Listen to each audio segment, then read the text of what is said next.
Strategie per superare le barriere linguistiche nel supporto psicologico.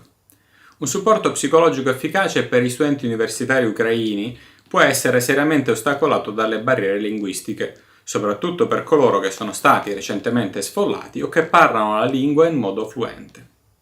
La capacità degli studenti di partecipare alla terapia o al counseling psicologico diminuisce quando non sono in grado di comunicare verbalmente emozioni o esperienze complesse, il che può causare frustrazione o isolamento. Pertanto, al fine di mantenere una comunicazione significativa e accessibile, docenti e tutor devono implementare strategie innovative e inclusive. Idealmente gli studenti dovrebbero avere a disposizione consulenti o interpreti specializzati in salute mentale che parlino ucraino.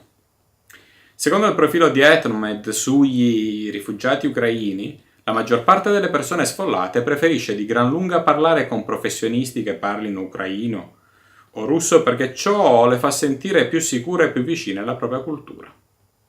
Sebbene l'utilizzo di un interprete possa essere utile, i tutor dovrebbero scegliere con cura gli interpreti assicurandosi che abbiano una formazione professionale in ambito di salute mentale, che comprenda il loro ruolo sia per lo studente che per il consulente psicologo, prima dell'inizio della sessione.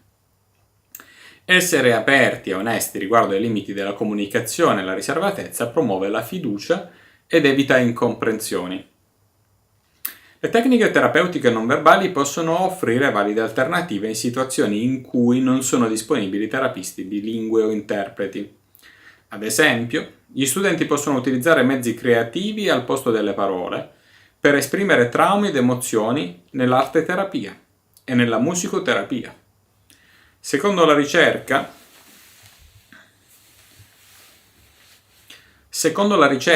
queste modalità aiutano le persone colpite dalla guerra a elaborare ricordi ed emozioni che potrebbero essere troppo dolorosi o difficili da esprimere verbalmente.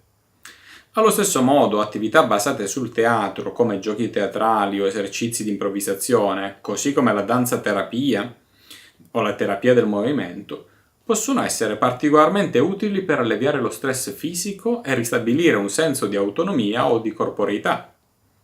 Attraverso gesti, posture e ritmo, forme di espressione che trascendono le barriere linguistiche, queste tecniche promuovono la comunicazione espressiva.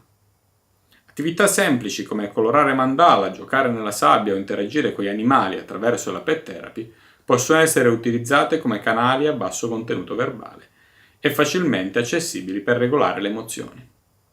Questo tipo di attività incoraggia stati emotivi positivi, consapevolezza e radicamento sensoriale, incorporando supporti visivi, simboli e materiali culturalmente familiari come racconti tradizionali, motivi dell'arte popolare ucraina o immagini che evocano sicurezza e resilienza.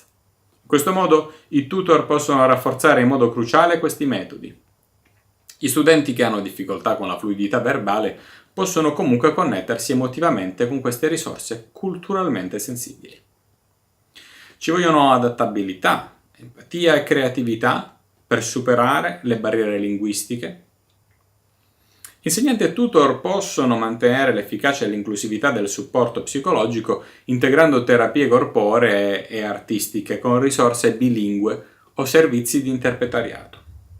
Oltre a risolvere i problemi di comunicazione, questi approcci multimodali migliorano la sicurezza emotiva, convalidano l'identità culturale degli studenti, promuovono una guarigione che va oltre il semplice significato della comunicazione.